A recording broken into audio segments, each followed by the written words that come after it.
బీసీలను ఇంకా అనగదొక్కడానికి చేసినటువంటి ఒక కుట్ర ఈ నివేదిక. ఈ నివేదికను నేను ఎట్టి పరిస్థితుల్లో అంగీకరిస్తలేను.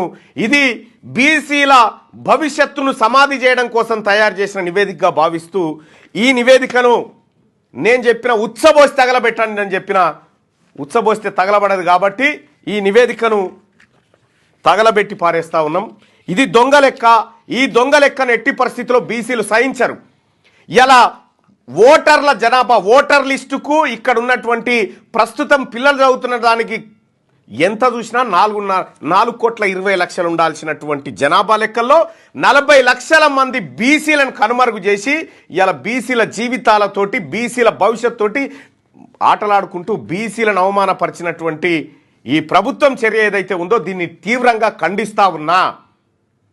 ఈ నివేదిక దొంగ లెక్క. ఇది రాష్ట్ర ప్రభుత్వం అసెంబ్లీలో తర్వాత మండలిలో చెప్పినటువంటి లెక్క ఏదైతే ఉందో ఇది దొంగ లెక్క. బీసీ ప్రజలారా అర్థమైపోయింది. వీళ్ళు మనకు న్యాయం చేయడానికి కానీ లేకపోతే మనకు రిజర్వేషన్లు ఇవ్వడానికి కానీ మన లెక్కలు తీయడానికి వీళ్ళకి ఇష్టం లేదు. ఇవన్నీ దొంగ లెక్కలు. ఈ లెక్కలకు సంబంధించి నేను నిరసన వ్యక్తం చేస్తా ఉన్నా. ఈ రాష్ట్ర ప్రభుత్వం తప్పుదోవ పట్టించింది బీసీ ప్రజానికానికి.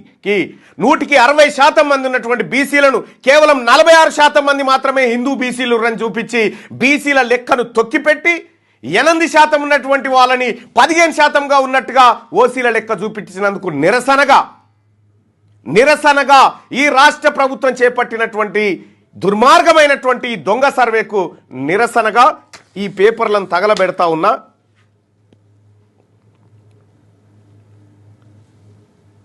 ఇవి బీసీ ప్రజలను మోసం చేసినటువంటి నివేదిక ఏదైతే ఉందో ఈ చట్టసభలో ప్రవేశపెట్టినటువంటి నివేదిక దీన్ని తగలబెడతా ఉన్నాం ఇవాళ. ఇది దొంగ లెక్క. ఈ లెక్కల ద్వారా బీసీల అస్తిత్వం పోతా ఉంది. అందుకోసమే ప్రజలారా ఈ లెక్కని ఎట్టి పరిస్థితిలో మేము అంగీకరించాం. ఇది దొంగ లెక్క.